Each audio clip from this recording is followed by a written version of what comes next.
no existe un contrato de por medio entre las partes.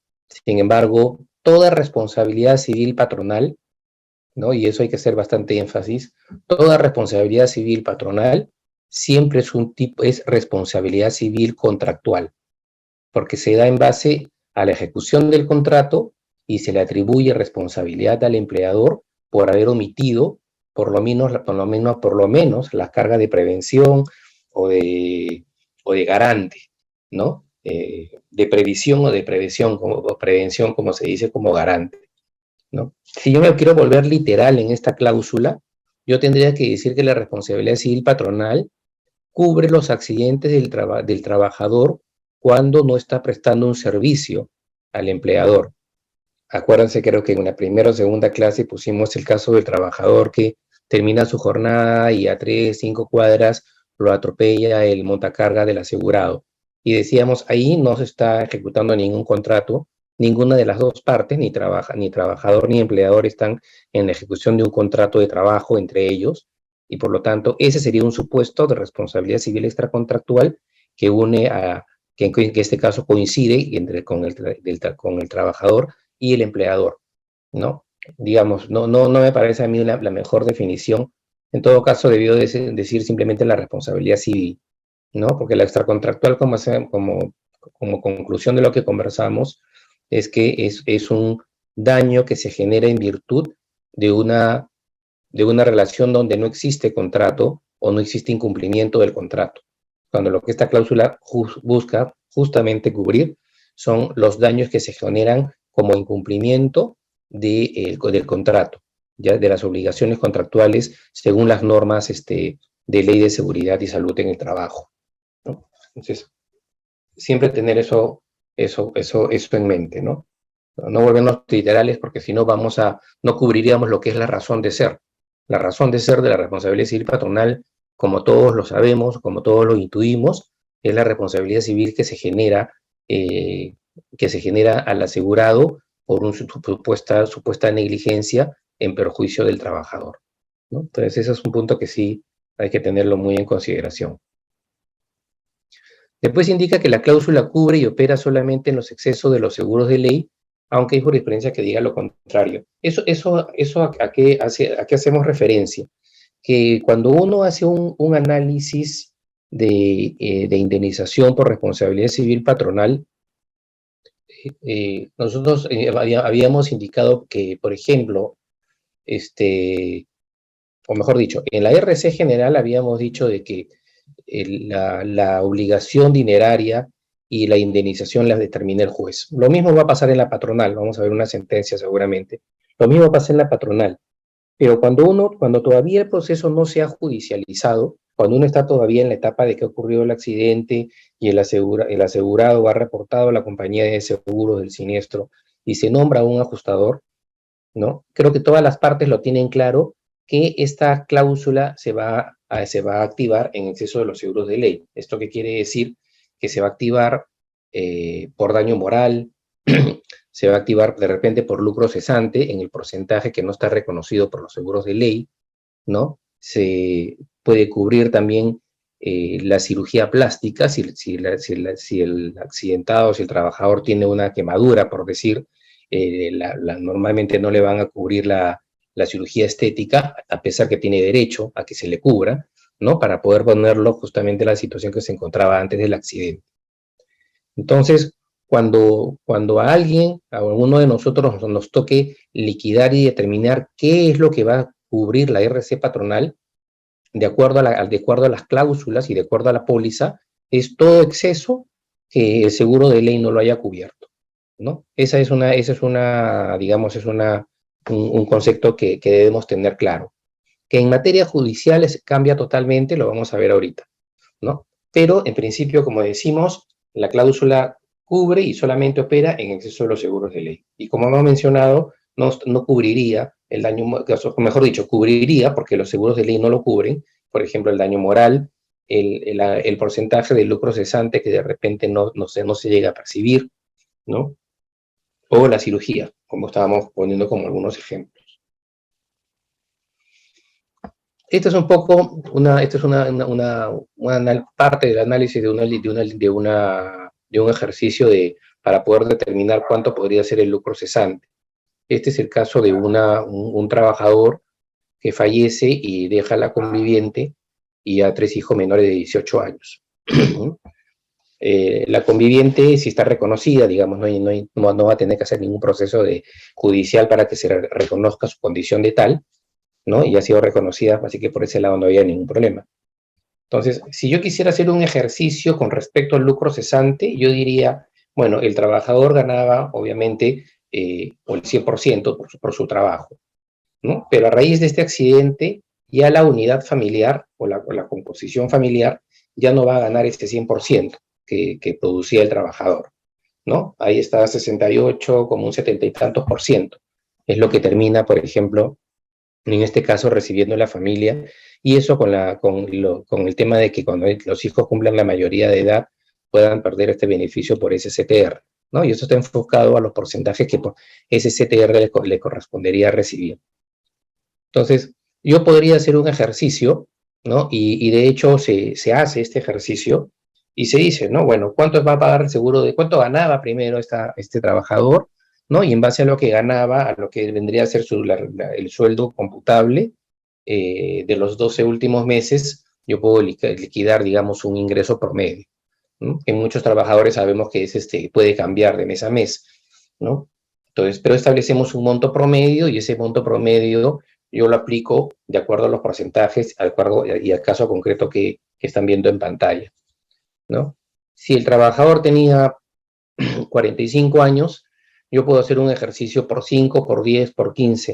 O sea, en realidad ese es un tema también subjetivo, ¿no? De que cuántos años más podría trabajar esta persona, ¿no? Y en base a eso poder liquidar lo que corresponde al lucro cesante por la pérdida de la vida del trabajador, ¿no? Ahora, este es un análisis que, como nosotros decimos, lo hacemos antes de que exista un proceso judicial, ¿no? Si llegamos a un acuerdo, yo voy a hacer la liquidación y si la liquidación me sale como lucro cesante, unos 80.000 soles, daño moral a la familia, 50.000, ¿no? Y de repente no hay daño emergente, pero básicamente esos dos conceptos, eso yo lo puedo hacer en la medida que todavía estamos liquidando el siniestro para poder llegar a una transacción extrajudicial con la familia, ¿no? El tema cambia cuando ya no estamos nosotros liquidando a nivel de póliza, sino cuando el proceso se somete a la jurisdicción y se inicia un proceso judicial. ¿Qué es lo que sucede cuando se inicia un proceso judicial? El juez no le interesa, no conoce o probablemente nunca vea la póliza, ¿no? Simplemente lo que va a encontrar es una demanda, ya sean de los sucesores del trabajador o del mismo trabajador, obviamente si ha sido lesionado, ¿no? Una demanda del trabajador o de su familia contra su empleador, que es el asegurado, pidiendo los conceptos indemnizatorios que hemos conversado, ¿no? El daño emergente, el lucro cesante, el daño moral, el daño a la persona, ¿no? Y el juez se va a pronunciar en base a eso. El juez no va a analizar el contrato de seguro. Estamos hablando de que el trabajador emplaza a su empleador. El juez no va a analizar el contrato de seguro, el juez no va a ver el deducible, al juez no le va a interesar la suma asegurada. O sea, ni siquiera va a preguntar, ni va a mirar la póliza, y menos va a mirar la suma asegurada. El juez lo que va a hacer es un análisis de daños de acuerdo a los conceptos que ya hemos venido trabajando. O sea, por lucro cesante puede ser un ejercicio parecido, pero normalmente no deducen estos porcentajes y queda muy a criterio del juez. He visto sentencias donde el juez dice, bueno, el trabajador tenía 25 años más como para trabajar o llegar antes de que llegue a una edad de retiro, ¿no? Sin embargo, dicen, no, 25 años, si bien es el plazo máximo que hubiera trabajado, definitivamente hay una incertidumbre con respecto a que pueda haber trabajado 5, 10 o 15 años más. Entonces, si bien llegan al monto mensual o al monto anual que indemnizar, el juez tiene digamos, la potestad de calcular, de acuerdo a su criterio de conciencia, por cuántos años puede considerar el lucro cesante. de la familia. Pero el juez no va a mirar los seguros de ley. El juez no va a ver cuánto había en Vida Ley, cuánto había en SCTR, cuánto le han pagado los seguros. El juez simplemente va a hacer un análisis como le corresponde, va a decir de lucro cesante, tanto porque el trabajador falleció, ¿no? Y debió generar un ingreso para su familia hasta por la suma de tanto, ¿no? El daño moral ya sabemos que es subjetivo, lo calculará.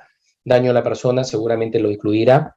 Y daño emergente también hará un análisis si es que existe daño emergente que indemnizar.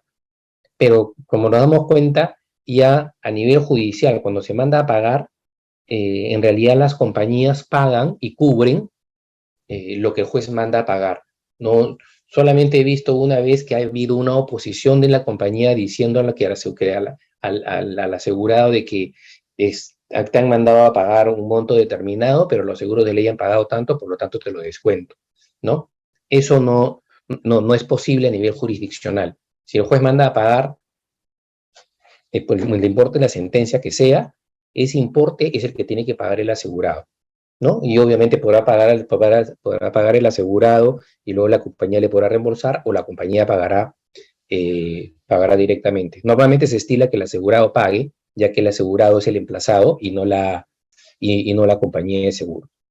Ahora, el mismo razonamiento se daría si es que el trabajador emplaza o demanda al empleador y a su compañía de seguros. En la práctica yo he visto muy poco, por decir, sí, muy poco, tal vez ninguno en realidad, donde el trabajador haya demandado a ambas partes, tanto al asegurado como a la compañía de seguros. Sí lo he visto en RC general, ¿no? Pero en responsabilidad civil patronal no lo he visto, ¿no? Entonces, ahí hay que tener presente estos dos panoramas, porque cuando el ajustador le toca ver el caso, va a decir, ya, yo voy a aplicar, pero y voy a descontar los seguros de ley. Pero también es obligación, porque la póliza, como hemos conversado, se activa contra sentencia judicial, también hay una obligación de por lo menos hacer un análisis de cuánto podría el juez, al margen de los seguros de ley, mandar a pagar. Ese es un análisis que tiene que hacerse necesariamente, ¿no? Y en base a esos dos cálculos, ¿no? El cálculo de acuerdo a lo que nos indica la póliza y el cálculo de lo que podría ser eventualmente un resultado a nivel de una sentencia judicial, tendría que negociarse y ver de pagar una indemnización, ¿no? Entonces, es importante cuando recién estamos reportando el caso y recién estamos analizándolo con la compañía de seguros, el asegurado, el ajustador, y se está en negociaciones con el trabajador o su familia, ¿no? Va a corresponder este análisis, y este análisis debe primar. Pero obviamente no puedo renunciar a también hacer el análisis de cuál sería el importe a pagar si es que si la sentencia se declara fundada, ¿no? Entonces, siempre hay que tener presente esos dos escenarios cuando veamos un accidente que es cubierto por este tipo de cobertura.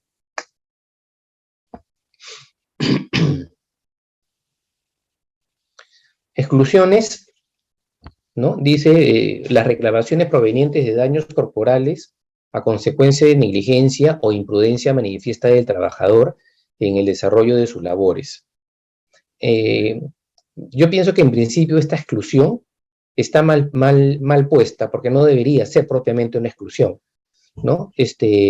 La negligencia o la imprudencia del trabajador afecta a lo que viene a ser la responsabilidad del empleador, ¿no? Y la responsabilidad o no responsabilidad del empleador en el accidente no es una causal de exclusión, será una causal mejor dicho, es una causal de responsabilidad, pero no de exclusión o de cobertura.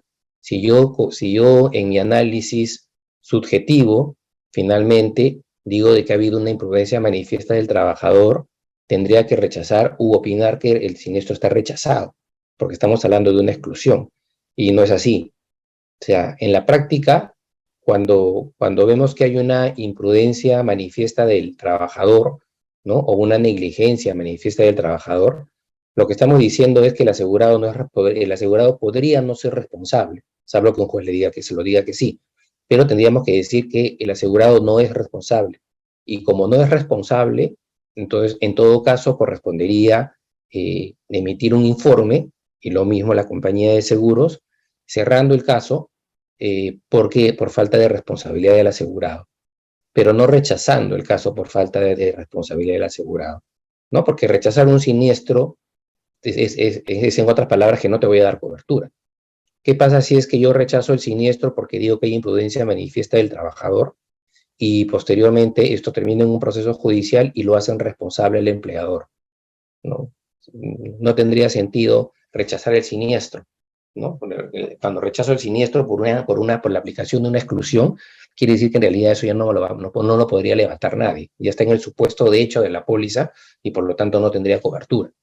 Yo no he visto en la práctica, cuando se ha dado estos supuestos, en la práctica no he visto ningún caso donde el ajustador diga haya imprudencia, imprudencia manifiesta del trabajador, siniestro rechazado. No es así, por más que esté la cláusula. Normalmente lo que se dice es, bueno, si la imprudencia es tal y se puede acreditar que es imprudencia del trabajador, que él es como hemos visto en una parte también de las clases, cuando él es, el accidente se produce por un hecho determinante de la propia víctima, en este caso hecho determinante del propio trabajador, entonces estaríamos ante un supuesto de falta de responsabilidad y será el juez quien tendrá que decirla, pero no deberíamos enmarcarla como una exclusión, porque enmarcarla en una exclusión ya estaríamos diciendo que el siniestro se encuentra rechazado, ¿no? Entonces, es un punto importante en la práctica que hay que verlo, ¿no? Una consulta. Cuando hay una parte que mencionas que, o sea, es importante no hacerlo caer en una exclusión como para para que se quede ahí, ¿no? Pero hablas de lo más recomendable es cerrar el caso, eso es lo que escuché. A ver, si se tiene un caso en el cual se puede acreditar, y siempre tenemos que ir a un tema probatorio, si el asegurado puede acreditar que ha sido una imprudencia manifiesta del trabajador, entonces no debería activarse la póliza porque no habría responsabilidad. Obviamente, si el trabajador lo demanda, se activará la póliza, se activará los gastos de defensa legal, ¿no? Y se activará también ya el monto de indemnizar si es que el juez lo haya responsable. Pero estamos hablando en aquellos supuestos donde la imprudencia sea manifiesta y obviamente el empleador pueda probarla, ¿no? Porque ese es un típico caso donde no existe responsabilidad del asegurado.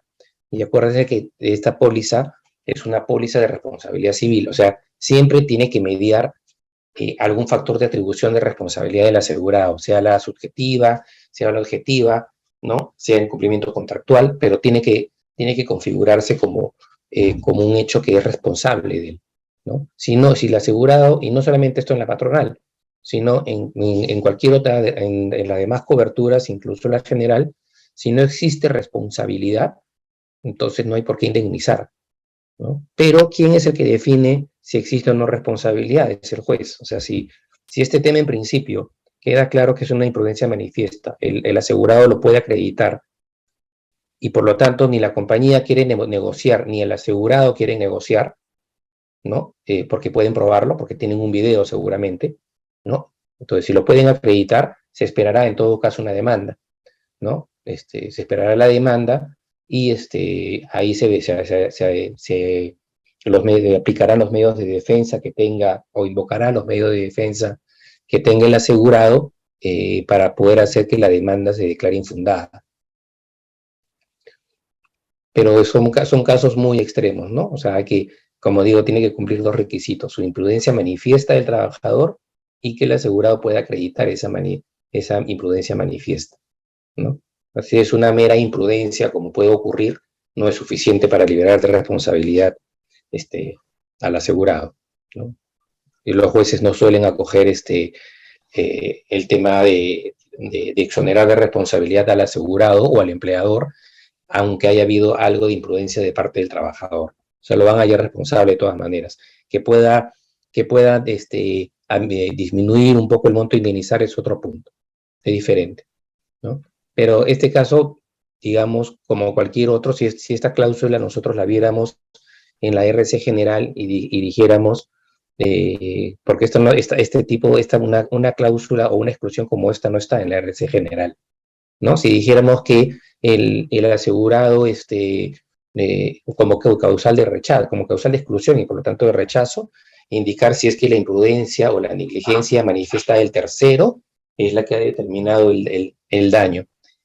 Bueno, si es la imprudencia manifiesta del tercero la que ha acreditado, la que ha generado el daño, entonces yo invocaré el artículo pertinente del Código Civil para defenderme, ¿no? O lo cerraré porque no encontramos responsabilidad con cargo a reabrirse si es que luego llega una invitación a conciliar o llega una notificación de una demanda de indemnización. Pero lo que yo no puedo es rechazarlo. O sea, yo no comparto la idea de rechazar un siniestro por imprudencia manifiesta del trabajador. Lo que corresponde en todo caso simplemente es un cierre con cargo a reapertura, porque finalmente el juez tendrá que determinar si existe responsabilidad, hará el análisis, algo del análisis que hemos visto, el nexo causal, ¿no? De tipo de responsabilidad objetiva, subjetiva, contractual, extracontractual. Es un poco lo que va a tener que hacer el juez para poder definir la responsabilidad. Javier, ¿cómo estás? Buenas Sí, noches. Marisol. Yo tengo un caso y te lo quiero comentar para ver si es que por ahí va esta exclusión que tú estás comentando. A mí me compartieron un caso, pero bueno, yo veo los temas de humanos, ¿no? Entonces, el caso que yo veía más que nada era por el SCTR, pero me compartieron un caso para que yo los ayudara con la información propia del siniestro del SCTR. Pero este señor había presentado una demanda por 550.000 soles. Al final, el juez sentenció, dio la demanda por fundada en parte, porque aducía, bueno, el juez indicaba de que hubo negligencia de parte del trabajador. Sin embargo, lo declaraba fundado en parte porque el asegurado no realizó las capacitaciones necesarias para el puesto que tenía el trabajador. Entonces, de los 550.000 soles que pedía, al final solamente pedían que se pagaran los 3.000 soles por daño moral y creo que eran 50 soles por daño emergente. Entonces, de estos 3.500 soles sí deberían estar cubiertos por el seguro, entiendo. Por el seguro de responsabilidad civil patronal. Ajá, sí, así es. Exacto. Sí. Okay. Así hubiera negligencia de parte del trabajador, que en este caso era el que demandaba. Sí, en mi opinión sí. O sea, esa es la interpretación que debe darse, porque diga, no, yo no puedo partir del rechazo, supuestamente. En el caso que tú me estás comentando, es un caso de concausa, ¿no? De alguna manera dice, hay responsabilidad del empleador, pero también hay responsabilidad del trabajador. Por lo tanto, yo estoy disminuyendo el monto indemnizatorio. Habíamos visto un artículo, ¿se acuerdan del Código Civil, donde se indica de que si la víctima ha contribuido en su propio daño, el juez puede, a su criterio, disminuir el monto indemnizatorio. Lo que tú me estás comentando es la aplicación de ese artículo que hemos conversado hace unas clases atrás, ¿no? Justamente determina que ambos son responsables y, bueno, arbitrariamente el juez dice cuánto le corresponde como porcentaje de responsabilidad a cada uno y sobre lo que cada uno va a tener que soportar como daño. Okay. Gracias, Javier. Ahora, ese caso habría que ver qué tipo de incumplimiento normativo se ha dado por el cual hacen responsable al asegurado, porque ese es uno de los grandes problemas de esta cobertura, ¿no? Porque se exige el cumplimiento, pues, de todas las normas de seguridad y salud en el trabajo, y hay que tener mucho cuidado el tipo de incumplimiento, porque puede ser que la sentencia haga responsable, como en el caso que me mencionas, la sentencia puede hacer responsable a tu cliente, al asegurado, pero puede ser de que las razones por las cuales lo hace responsable es porque, bueno, tú me dices que no le dio las charlas de capacitación, ¿no es cierto? Entonces, sí. si no se dio esas charlas de capacitación y sufrió el accidente, fácilmente la compañía podría decir, bueno, ya lo dijo el juez y yo te rechazo el siniestro. ¿Por qué? Porque me estás incumpliendo una garantía, que la vamos a ver en un momento, que es justamente la de cumplir con todo el marco normativo referido o todas las normas laborales al respecto, ¿no? Entonces, puedes encontrarte en tu caso con una sentencia donde lo hace parcialmente responsable a tu cliente, pero la causa del accidente es una causa que es un incumplimiento normativo importante, porque al no haber dado charlas o capacitaciones específicas al trabajador para que el cargo que desempeñe es una falta grave, ¿no? Y la compañía, en base a esa sentencia, te podría decir que te rechazó el siniestro. O sea, no me sorprendería que pueda decirlo. Ah, ok. ¿No? Ujú. Perfecto. Bueno, otra exclusión es al personal de contratistas y subcontratistas. Eso está claro, que también está claro que muchas pólizas levantan esta exclusión con cláusulas especiales, ¿no? Y las reclamaciones provenientes de daños corporales a consecuencia de transporte de personal. Y esto se entiende también porque hay una cobertura especial para ello, ¿no? Y también se puede levantar definitivamente con una cláusula especial de transporte de personal, ¿no? Que normalmente cubre de un punto a un punto siempre, o hacia el centro de labores, o del centro de labores hacia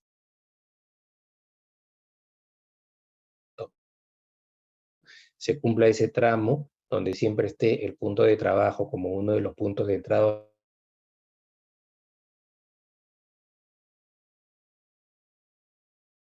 o salida de una cláusula de transporte de personal.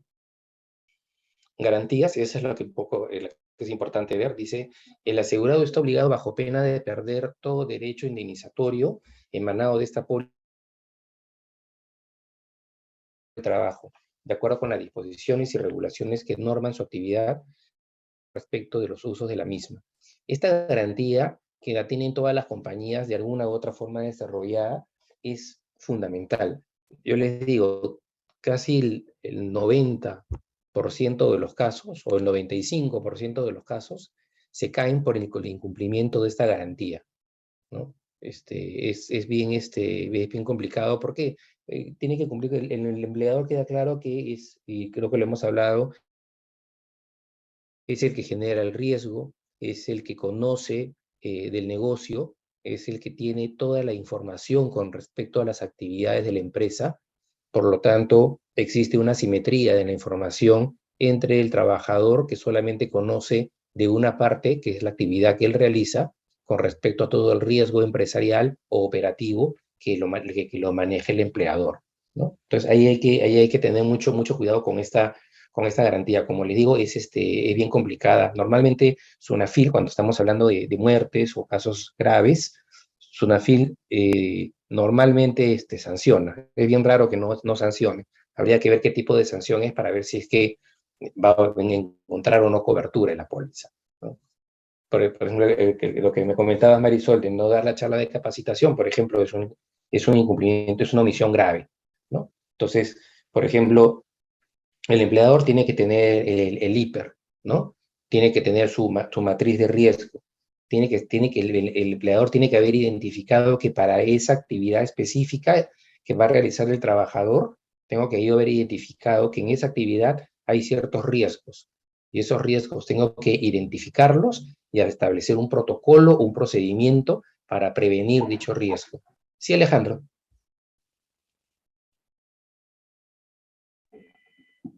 Alejandro. Quería comentar que yo también tuve un conductor que falleció en ruta. Alejandro, disculpa, no te escucho bien, no sé si no te escucho bien. Ahora sí. Hola, no, les quería comentar de que yo tuve un conductor que falleció y nosotros habíamos cumplido con todo, ¿eh? Con sus capacitaciones, todos los requisitos que había, y también hacía sus pausas activas en ruta, que fue 2 horas.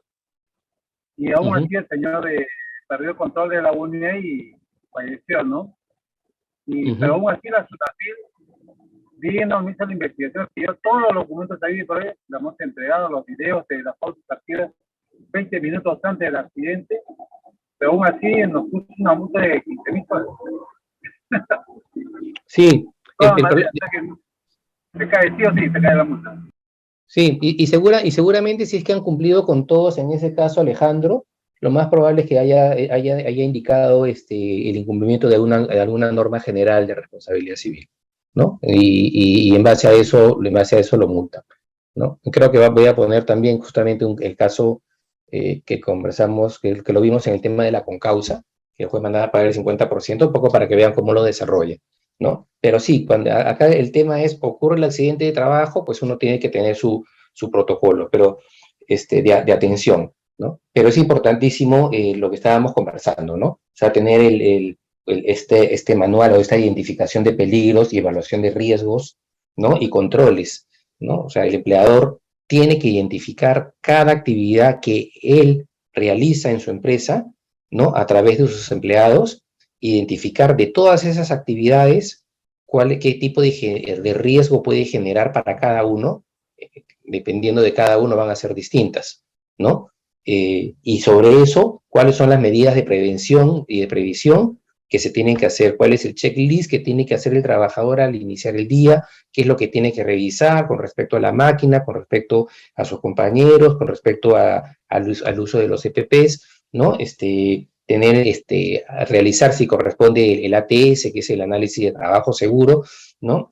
Obviamente los EPS y las charlas, por mencionar algunas, ¿no? Pero es muy importante que el empleador tenga identificado ese riesgo, ¿no? Si el empleador no identifica ese riesgo, pues no va a poder establecer ninguna medida de prevención, ¿no? Y muy probablemente el siniestro encuentre un rechazo, ¿no? Porque si una FIL va a intervenir, va a decir, este riesgo tú no lo tienes identificado, o lo tienes identificado mal, incluso te dicen, lo tienes mal identificado, no tuviste las medidas de prevención suficientes y yo te sanciono, ¿no? Entonces, esta garantía es esencial para efectos de poder ser amparado por esta cobertura.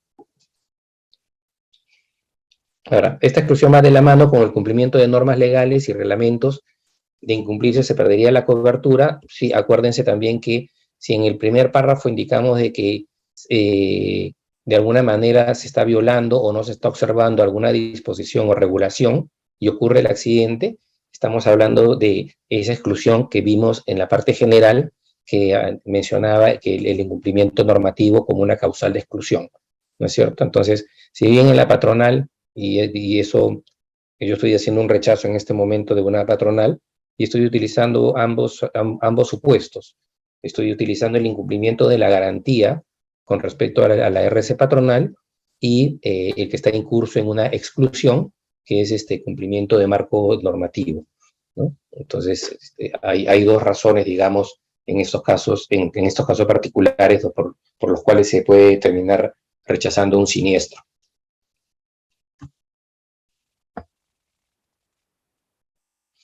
Esto de acá solamente para que lo vean, no, la verdad es que no los pienso leer, pero son elementos importantes que hemos conversado, ¿no?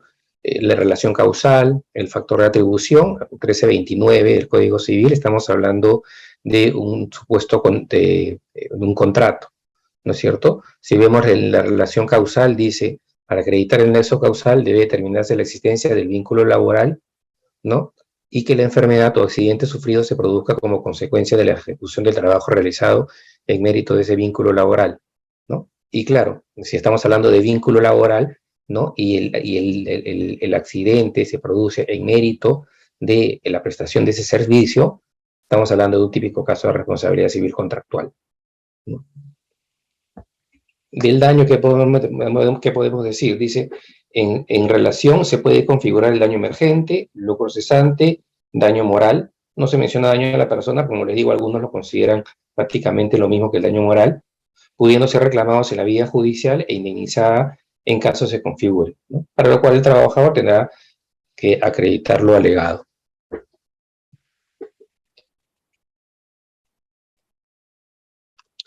De acá es parte del texto de un pleno jurisdiccional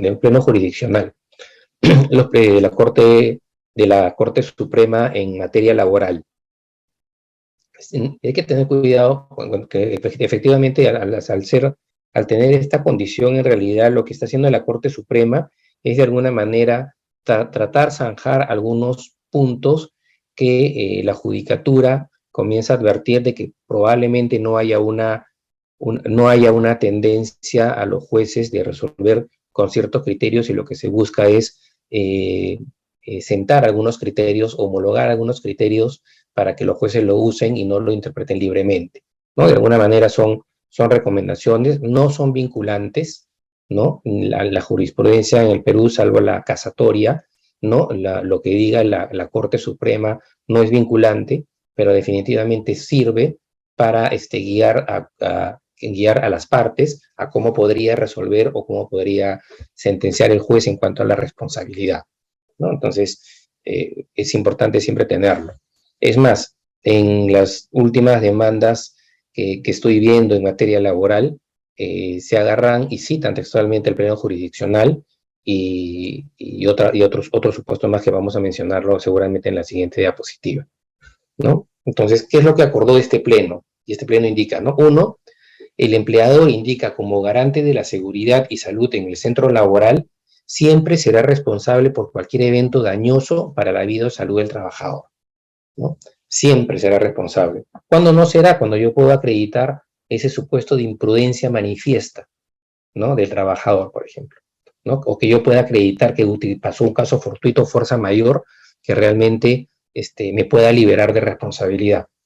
Pero si no estoy bajo esos supuestos, voy a ser responsable, ¿no? Aunque sea por el mismo hecho solamente de ser garante, ¿no?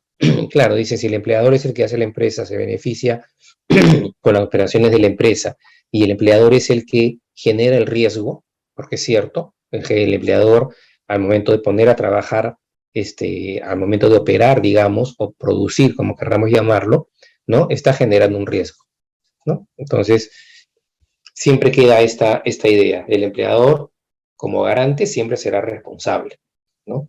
Salvo los casos como estamos comentando de una imprudencia pues manifiesta del trabajador y que pueda acreditarse, ¿no? No es la mera información que pueda hacer el comité que se constituya para indagar sobre el accidente, no es un elemento suficiente, por ejemplo, para poder liberar de responsabilidad al asegurado.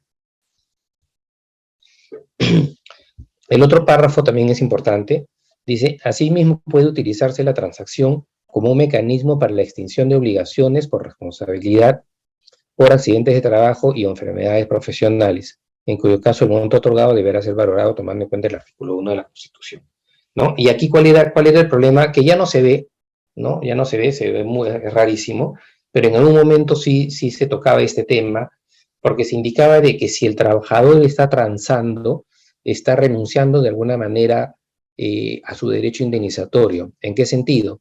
Habíamos dicho que la transacción es un acuerdo de voluntades, pero al mismo tiempo se hacen concesiones recíprocas. O sea, utilizamos el término concesiones recíprocas, que no es otra cosa que de repente el empleador termina pagando un poco más de lo que cree que le corresponde y el trabajador termina recibiendo un poco menos de lo que él considera que le corresponde, ¿no? Porque hay una renuncia de ambas partes hacen cierta concesión. Entonces, en algún momento se discutió si esta renuncia, entre comillas, de un derecho indemnizatorio del trabajador era legal, ¿no? Porque sabemos que los derechos laborales son irrenunciables. Entonces, bajo la premisa de que los derechos laborales son irrenunciables, se comenzó a discutir si en la transacción donde yo estoy renunciando a una parte de mi indemnización puede estar amparado o no por ley, ¿no? Esa era un poco la discusión, ¿no? Lo que dijo el pleno jurisdiccional es lo que ya un poco los jueces también estaban resolviendo, pero no era uniforme. En realidad es una forma totalmente legítima. ¿Por qué? Porque la indemnización como tal por un accidente de trabajo no es un tema, no es un derecho irrenunciable. Los derechos irrenunciables son propiamente, por ejemplo, la CTS, las gratificaciones, el pago de horas extras, ¿no? Las vacaciones. Esos son conceptos, derechos laborales sobre los cuales no puede ni siquiera disponer el trabajador, ¿no? Porque están dados por ley. En cuanto a la indemnización como tal, como proviene de un accidente, se indica de que sí es posible, ¿no? Y yo estoy totalmente de acuerdo, además, porque si no se pudiera transar, bueno, todo terminaría en el Poder Judicial, no quedaría otra, ¿no? Digamos, el trabajador tiene el derecho de decir cuál es su daño moral. Eso no tiene por qué el Estado indicarme tu daño moral es tanto, o no puedes transar y que el juez diga cuál es tu daño moral. Si yo quiero discutirlo extrajudicialmente y ponerme de acuerdo extrajudicialmente sobre mi daño moral, sobre mi daño a la persona o sobre lo que yo considero nivel procesante, pues debo tener toda la libertad de hacerlo, ¿no? Entonces, un poco por ahí sale este tema como parte del plano jurisdiccional para que no se discuta, ¿no? Ya, voy ahora a poner, vamos a...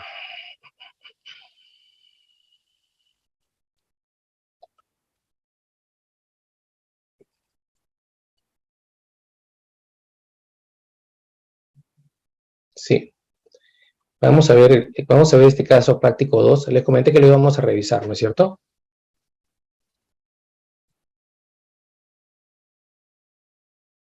¿Me escuchan? Sí. Sí. ¿No? Les había comentado que íbamos a revisar el caso práctico 2 ahora. Si gustan, les doy 10 minutos máximo para que lo puedan leer. Está planteado un caso y luego básicamente vamos a discutir dos temas, ¿no? La cobertura y el tema referido a los daños punitivos. Ok, ¿Sí? de acuerdo, Javier. Ya, 10 minutos, ¿sí?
Buenas noches, chicos. ¿Ha pasado algo?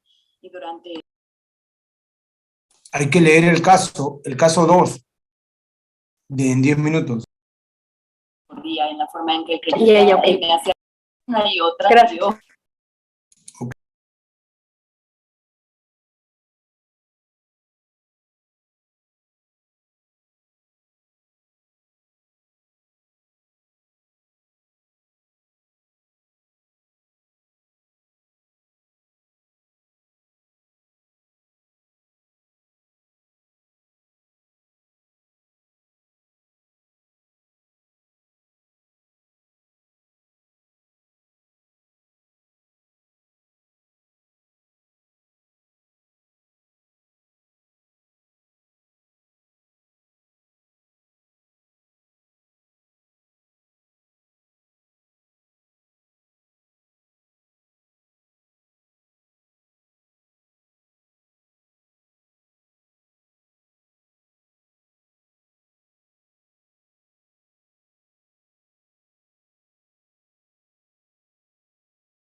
Ya, empezamos. Lo voy a leer igual y de ahí pasamos a las preguntas. Y ahí, por favor, me apoyan para ver qué ideas intercambiamos. Vamos a ponerlo acá. Ya. Ocurrencia, lugar del siniestro, Cusco. El asegurado es la compañía minera Choquequirao. Bien siniestrado, ¿no? La lesión que se presenta en este caso es un esguince de ligamento colateral medial y lateral, esguince de ligamento cruzado anterior y desgarro meniscal, ¿no? Que sufre el trabajador. Como datos tenemos que la asegurada tiene una concesión para la explotación de una mina de oro subterránea en Cusco, donde labora el trabajador desempeñando el cargo de perforista A. Las labores del trabajador consisten en las labores de perforación, sostenimiento y voladura de roca en el interior de la mina, percibiendo una remuneración de 1.800 soles. Cabe señalar que a la fecha del accidente el trabajador tenía 43 años. El accidente sucedió el 26 de julio de 2016, cuando el trabajador procedió conforme al ordenado por su supervisor a ventilar el gas que produce el disparo de la guardia, regar la carga producto del disparo para neutralizar el polvo y desatar las rocas sueltas con una barretilla. Estando ejecutando lo señalado en el párrafo precedente, se escuchó una explosión en el lado que estaba perforando, recibiendo esquirlas seguidas del impacto violento de una roca contra su pierna, quedando atrapada, siendo socorrido por sus compañeros y trasladado a una clínica. El trabajador ha presentado una demanda judicial contra su empleador solicitando una indemnización ascendente a 152.000 soles, ¿no? ¿Qué es lo que demanda? Daño a la persona, 42.000, daño moral, 45.000, lucro cesante, 55.000, daño emergente, 10.000 y daños punitivos, 15.000. El sexto juzgado de trabajo emitió sentencia encontrando responsable al asegurado en base al incumplimiento de las siguientes normas, ¿no? Indica que, asimismo, el artículo 53 de dicha norma legal establece lo siguiente: el incumplimiento del empleador del deber de prevención genera la obligación de pagar las indemnizaciones a las víctimas o a sus derechohabientes de los accidentes de trabajo y de las enfermedades profesionales, ¿no?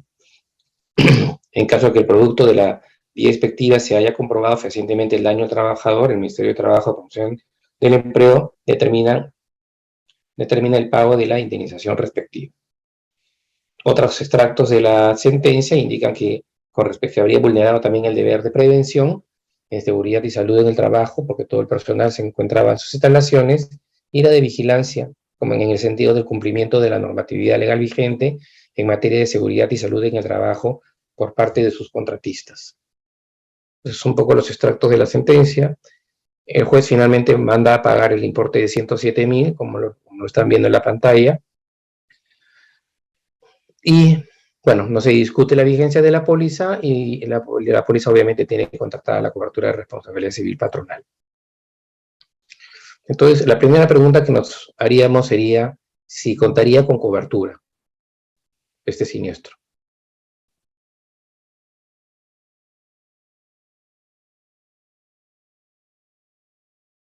¿Quién me puede ayudar? Javier, yo creería que no. Y creería que no, bueno, un poquito viendo el caso que te había consultado antes, ¿no? Porque por lo que se plantea, el asegurado ha incumplido ciertas normas de seguridad y de vigilancia. Entonces, en ese sentido, creería yo que no tendría cobertura.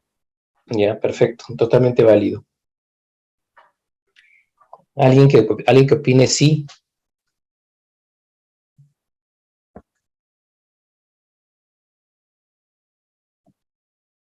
Ya, vamos a ver.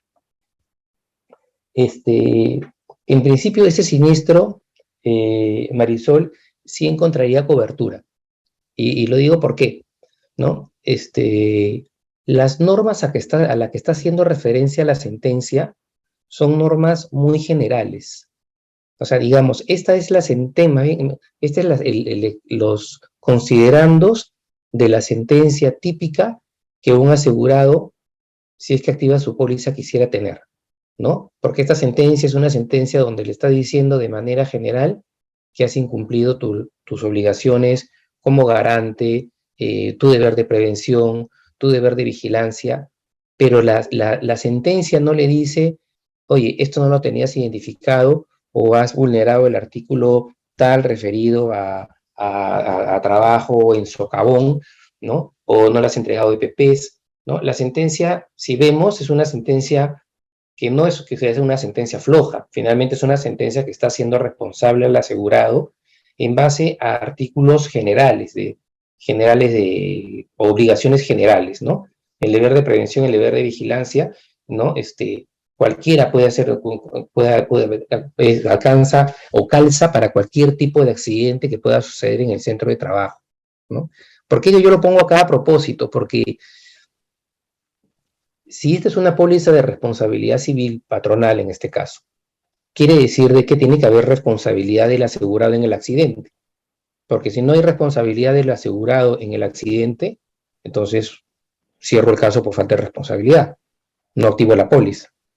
Entonces, si es una póliza de responsabilidad civil patronal, quiere decir que algún criterio de imputación de responsabilidad tiene que existir para que el asegurado, para yo hacerlo responsable del asegurado. Yo no puedo pedir al asegurado que cumplas todas las normas y así ocurre el accidente, porque si cumples todas las normas y ocurre el accidente, es que casi te van a decir, oye, ¿sabes qué? Pero debiste haber observado el derecho de prevención y tu condición de garante, ¿no? Entonces, si algún tipo de sentencia quisiéramos para poder atender un siniestro, tiene que ser una sentencia como esta, muy general, ¿no? Porque de lo contrario, nunca se activaría la póliza, porque si cumplo con todas las normas y ocurre el accidente, no soy responsable. Y si incumplo una norma, entonces el siniestro está rechazado. Entonces, ¿qué me cubre la póliza? ¿No? O sea, ¿cuál sería el razonamiento de la póliza si ante cualquier incumplimiento de cualquier tipo te lo rechazo, o si cumpliendo todo y no eres responsable porque te has conducido bien y has previsto bien los riesgos y has supervisado todo el tiempo, ¿no? Y por lo tanto, como has cumplido con toda la normatividad, no te activo la póliza por falta de responsabilidad. En otras palabras, no te estoy atendiendo a siniestro. Entonces, algo tiene que haber para ser responsable el asegurado, ¿no? Y ese algo es justamente que ocurre en este tipo de accidentes donde se produce por obligaciones genéricas, digamos, como la prevención o la vigilancia o la previsión, ¿no? Javier, y entonces ahí me queda la duda, porque entonces no guardaría relación también con el monto alto que le están dando para los daños punitivos. Ese es otro punto que lo vamos a ver ahorita. Javier, yo podría agregar a ese algo que te refieres también el tipo de actividad que realiza el trabajador minero, que es de perforación y voladura, considerando que es de alto riesgo. En este caso, la responsabilidad sería de la compañía, ¿no? Que tendría que prevenir este hecho. Bueno, para mí sí tendría cobertura, definitivamente. Nada más, gracias. Lo que acabas de comentar, Mariel, es muy cierto. Es muy cierto, creo que lo he omitido, es muy cierto, porque justamente es un tipo de actividad riesgosa, ¿no? Es un tipo de actividad riesgosa y por el empleador va a resultar ser responsable, ¿no? Miren, la sentencia no dice nada que no se lo haya capacitado, que no se lo haya entregado de PPs. Claro, yo le he puesto extractos, ¿no? Pero le he puesto los extractos más relevantes de la sentencia para ser responsable el asegurado, ¿no? Entonces, si dijera, claro, no digamos, no se lo capacitó para ese tipo de actividad, o incluso, como ha pasado en algunos casos, ni siquiera estaba autorizado el uso de explosivos, ¿no? Obviamente, pues ese siniestro no tiene cobertura por ningún lado, ¿no? Pero la idea es esta, ¿no? La idea fundamental acá es, ¿qué cosa me cubre, qué supuestos me cubre la cobertura de responsabilidad civil patronal si cuando cumplo todas las normas no soy responsable y no lo pagas, y si incumplo una norma, incurro en el incumplimiento de garantía y me lo rechazas?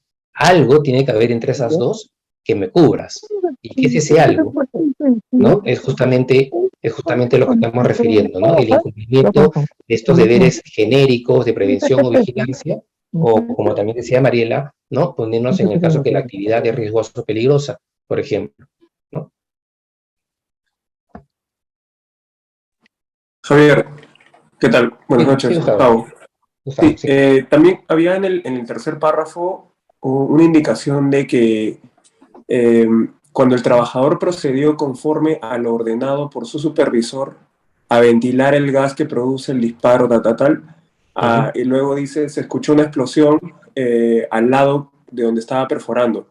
¿Podría alegar en ese caso de que estaba siguiendo las órdenes del supervisor y por lo tanto el supervisor como representante de la empresa, por ser su jefe, también podría incurrir en una responsabilidad?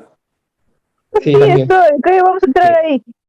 Erika, creo que está activado tu micro. Pero sí, Gustavo, lo que dices es cierto, ¿no? O sea, el supervisor podría ser hallado responsable. Normalmente lo van a achacar siempre al asegurado, ¿no? Internamente sí, internamente de repente la empresa lo puede sancionar, ¿no? Si es que el supervisor incumplió con con lo que le correspondía con respecto a la función que tenía como supervisor. Sí que tenía que supervisar eso y se produce un estallido, ¿no? Que no prevista, porque se está trabajando en esa zona, pero no se había previsto que el explosivo que estaba próximo iba a activarse, ¿no? Entonces, el trabajador ahí está actuando de acuerdo a las indicaciones que le da su supervisor, es cierto, y por eso ocurre el accidente, ¿no? Pero es más o menos esa la lógica. Sí, pero ahí generalmente cuando se inicia una labor en mina, tú para hacer una actividad, finalmente haces tu análisis de trabajo seguro. Y ese corresponde de lo contrario, en mina, el minero, colaborador, puede hacer el par, no verificarlo, porque no ha cumplido con todo lo que está Sí, sí, no te he escuchado bien esta última parte, Alejandro, pero sí, efectivamente, ¿no? O sea, en este tipo de casos, obviamente hay un análisis de trabajo seguro, ¿no? La sentencia no menciona que no se haya hecho un análisis de trabajo seguro, ¿no? Es más, la sentencia de alguna manera sí habla del tema de la identificación del riesgo, otros puntos, ¿no? Pero se agarra de este concepto general, ¿no? De que el empleador es garante del trabajador con respecto a cualquier accidente de trabajo, ¿no? Y es un poco, por eso que puse esta sentencia, porque esta sentencia más completa la puse también en una certificación específica que hubo solamente para RC, ¿no? Y las opiniones estaban divididas. La mitad casi decía que no tenía cobertura y la otra mitad decía que sí, ¿no? Y eran chicos o personas que tenían tal vez un poco más de contacto con casos de RC, ¿no? Pero en realidad este es un típico caso de sentencia donde efectivamente existe responsabilidad y existe cobertura al mismo tiempo, ¿no? Un poco esa es la idea de este ejemplo, ¿no? De este caso. Ahora, la otra pregunta es, ¿qué opinamos de los daños punitivos? ¿Pueden ser amparados o no? Por la póliza, claro está, ¿no? Lo que pasa es que son similares a los daños ejemplares y eso no es amparado por la póliza. Exacto, así es un punto.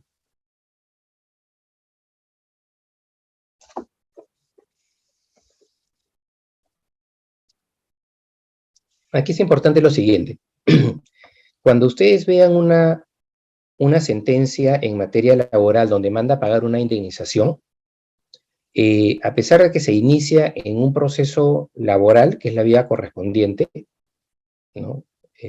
Antes se discutía si era la vía civil o la vía laboral, pero ya ahora digamos, normalmente queda claro que es la vía laboral.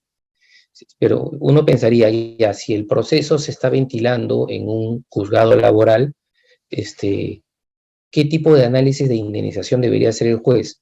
El juez va a utilizar el análisis que hemos utilizado nosotros, o sea, las normas del Código Civil, ¿no? Digamos, en una sentencia en materia laboral no van a encontrar, salvo el daño punitivo, no van a encontrar ningún concepto diferente a los 4 que hemos manejado y ningún análisis distinto al análisis que nosotros hemos manejado para el tema del daño, ¿no? Que tiene que ser cierto, que no puede ser eventual, que puede ser futuro, ¿no? Que tiene que haber de todas maneras un daño personal, ¿no? En este caso, porque estamos hablando de accidentes de trabajo.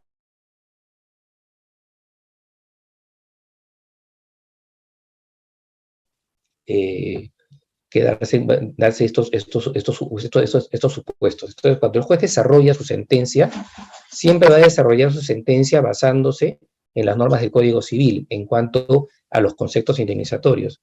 Por eso es que vemos ahora con total naturalidad que se hable de daño emergente, lucro cesante, daño a la persona y daño moral. Estos 4 conceptos no están en el derecho laboral, en una norma laboral propiamente, están en el derecho civil, ¿no? Están específicamente en el Código Civil, ¿no? Eso un poco para tener primero claro ese concepto. Lo otro importante es lo que ha dicho Freddy, ¿no? De alguna manera, el daño punitivo, como su nombre lo dice, es casi como una medida ejemplar, una sanción, y efectivamente nace con ese concepto de ser sancionador. No tiene un concepto indemnizatorio. Lo que se busca es que sancionar al empleador, ¿no? Para que de esa manera tome otras medidas de prevención y estos casos no se vuelvan a repetir, ¿no? Básicamente esa es la función del daño punitivo. Otro punto importante del daño punitivo es el siguiente. Si comparamos los montos con el cual el juez sentencia y los montos con los cuales se presenta la demanda, el único monto superior es el daño punitivo, porque el daño punitivo lo puede incrementarlo el juez a su criterio o a su conciencia. En otras palabras, si la persona pide, como estamos viendo, por daño a la persona 42.000, daño moral 45.000, lucro cesante 55 y daño emergente 10.000, el juez a lo más puede mandar a pagar eso que se está pidiendo. Si se excede y considera que el lucro cesante no es 55, sino 85, y manda a pagar por 85, la sentencia es nula. Así de simple, ¿no? Esa sentencia va a ser fácilmente revocada porque se ha ido más allá del petitorio de la demanda, y el juez no puede excederse en ninguno de esos 4 conceptos. Pero ese es un tema procesal. Pero en caso de daño punitivos, el trabajador reclama 15.000, y curiosamente la sentencia manda a pagar mucho más, manda a pagar 45.000, ¿no? Es casi el 50% o el 42% de todo lo mandado a pagar, ¿no? Porque le da ese criterio de discrecionalidad al juez para que pueda determinarlo, ¿no? Entonces, sí es importante eso. Si nosotros queremos decir por qué el daño punitivo no va, también podríamos argumentar lo siguiente. Primero, que el daño punitivo, como bien dijo Freddy, no es más, es una penalidad, ¿no? Segundo, acuérdense que cuando vimos la parte general de responsabilidad civil, decíamos que hay solamente, o existen solamente 4 tipos de daño indemnizable, o 4 conceptos, digamos, de daño que es indemnizable, ¿no? Lucro cesante, daño emergente, daño moral y daño a la persona. Cualquier otro concepto distinto a esos 4 no va a estar cubierto por la póliza, salvo que modifiquen el Código Civil y creen un nuevo concepto, ¿no? Pero las pólizas del mercado, con respecto a la responsabilidad civil, solamente cubren esos 4 conceptos, ¿no? Por lo tanto, el daño punitivo no es un daño previsto en el condicionado, porque el condicionado se rige por las normas del Código Civil, y el daño punitivo no existe en las normas del Código Civil, ¿no? O sea, empezando por el condicionado, que no lo reconoce, no reconoce el daño punitivo, no lo excluye, sino que dice cuáles son los típicos daños que yo cubro en mi póliza, que son esos 4 que hemos mencionado, y el daño punitivo no está, ¿no? Y otro tema también que es muy importante es que el daño punitivo no tiene función indemnizatoria. Y acuérdense que cuando hablábamos de responsabilidad civil y de indemnización, decíamos que la razón de estos 4 conceptos es poner a la víctima en la situación que se encontraba antes del accidente. Bueno, el daño punitivo no tiene esa función, no tiene función indemnizatoria, por lo tanto, igualmente no puede ser no es amparado por la norma del Código Civil, ni tampoco es amparado por el condicionado, ¿no? Que se refiere, ¿no? Poner a la víctima en la situación antes del accidente. El daño punitivo no cumple, entonces, con estar previsto por el Código Civil, es una penalidad que tampoco está cubierta y no tiene carácter indemnizatorio. Ahora, ¿cuál es el problema práctico? Les digo, el problema práctico es que este tema de daños punitivos, las personas que ven o litigan en materia laboral, ya están comenzando a incluir con bastante frecuencia el concepto de daño punitivo dentro de sus demandas.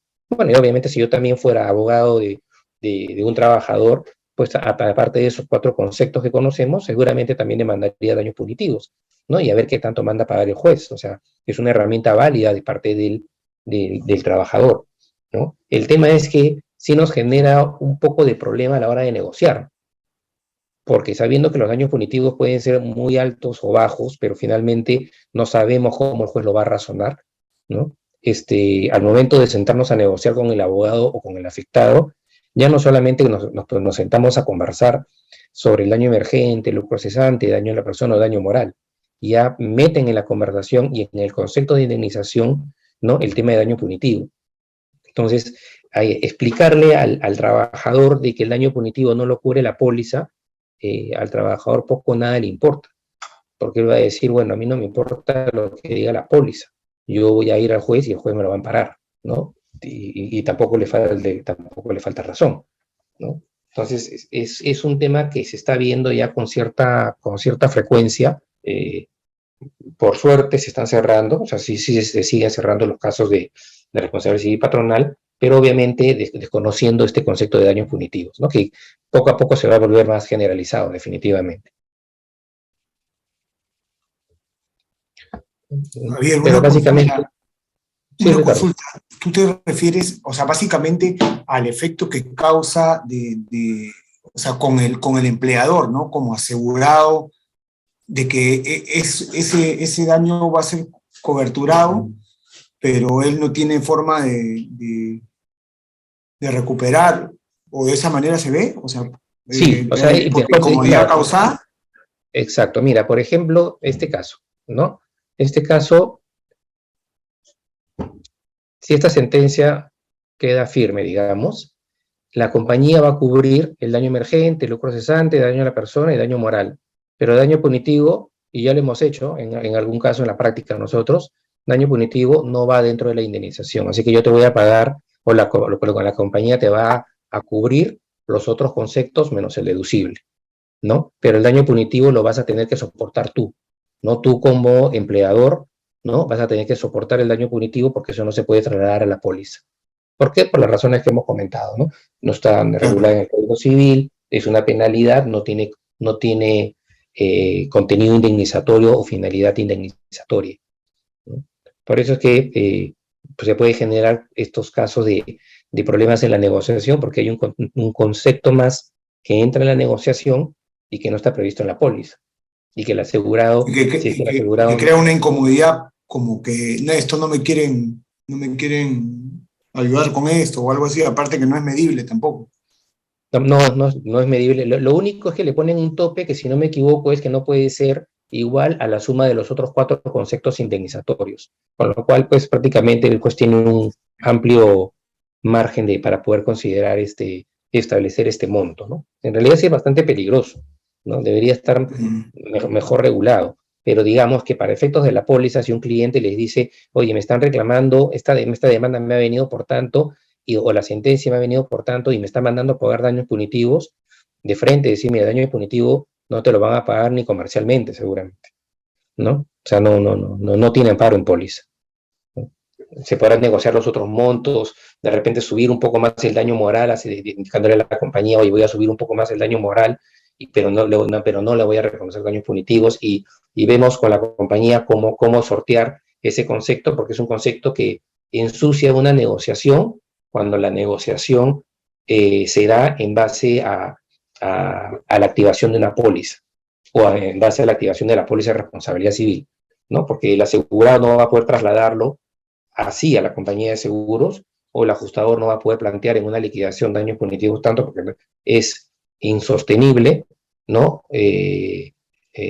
Por los argumentos que hemos dado, ¿no? No está considerado como un concepto indemnizatorio dentro de la norma del Código Civil, es una penalidad, como bien se dijo, ¿no? Y no tiene carácter indemnizatorio. O sea, no cumple con ninguno, no resiste ninguno de los análisis que podríamos hacer para poder cubrirlo, ¿no? Una pregunta. Sí. Y en ese concepto, digamos, al no estar considerado el daño punitivo o ejemplarizante, también como se conoce, ¿no? ¿Quién es el beneficiario de esa sentencia, de ese monto? El mismo trabajador. Ser, si es un efecto, pero si es un efecto sancionador, ¿por qué debería ir al trabajador? Sí, totalmente de acuerdo, Freddy. Pero así lo ha establecido digamos, los juzgados, porque ya hay una normalmente va a haber una sanción del ente regulador, que en este caso es SUNAFIL, pero no todos los casos se reportan a SUNAFIL, ¿no? Entonces, si SUNAFIL multa, ya esa multa no está cubierta por ser una multa, pero tampoco va para el trabajador, va para el Estado o para esta entidad, ¿no? En este caso, el daño punitivo, efectivamente, es una sanción al empleador, y es un beneficio que no es legítimo, digamos, porque no lo está, eso ya no tiene un concepto indemnizatorio, pero que está yendo en su propio beneficio. Entonces, sí, o sea, ustedes pueden encontrar de repente que también el daño punitivo si exploran un poco daño punitivo en materia laboral, lo van a encontrar cuando hay despidos arbitrarios o otro tipo de acciones del empleador, ¿no? Pero también se ha ampliado a estos daños punitivos en materia de indemnización. Es muy discutible, o sea, para mí no debería existir, no debería ampararse, no debería estar previsto por la ley como una posibilidad o como concepto en favor del trabajador. Yo pienso que la idea es que se den los 4 conceptos, más no este quinto, ¿no? Pues no cumple con ninguna función, y como tú bien dices, si la idea es sancionar, pues que la sanción vaya en beneficio del Estado, por último, pero no de quien tampoco le correspondería beneficiarse.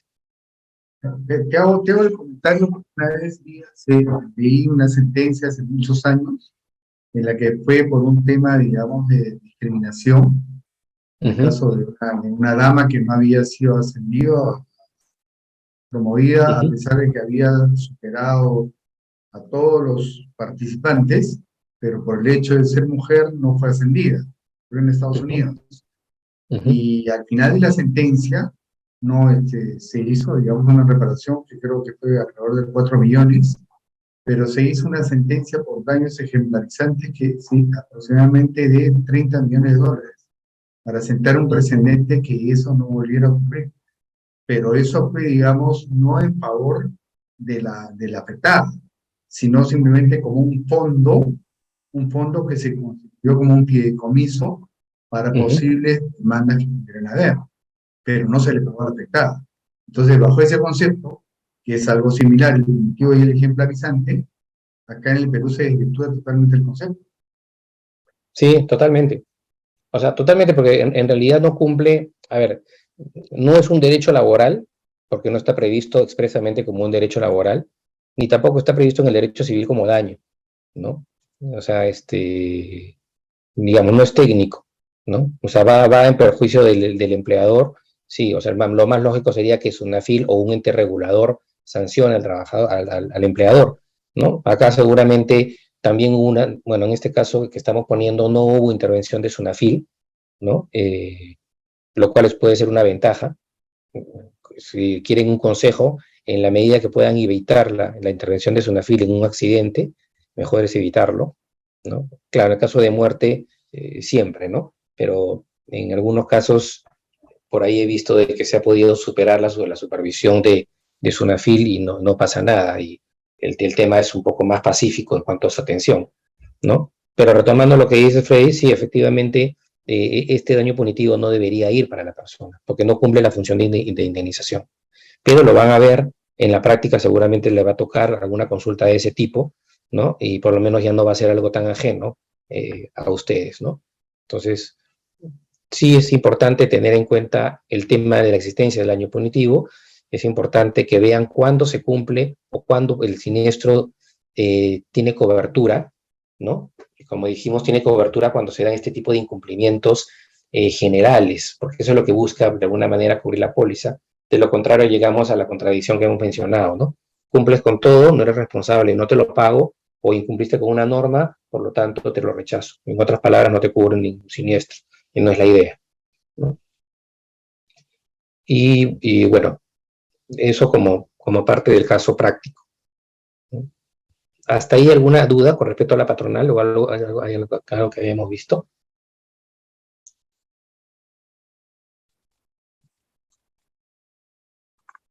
Sí me interesa bastante que, bueno, esta clase ha sido prácticamente para desarrollar la RC patronal, ¿no? Ya me quedan 2 minutos, pues vamos a revisar en todo caso la contractual. Yo les pediría que para el miércoles den una revisada al caso práctico 1, ¿no? Porque el caso práctico 1 va a estar un poco referido a la RC, a la responsabilidad civil contractual y a la extracontractual, ¿no? Me interesaría que lo puedan revisar. ¿Sí?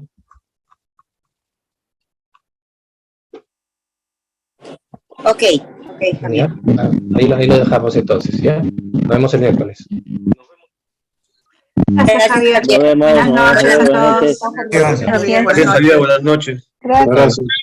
Gracias.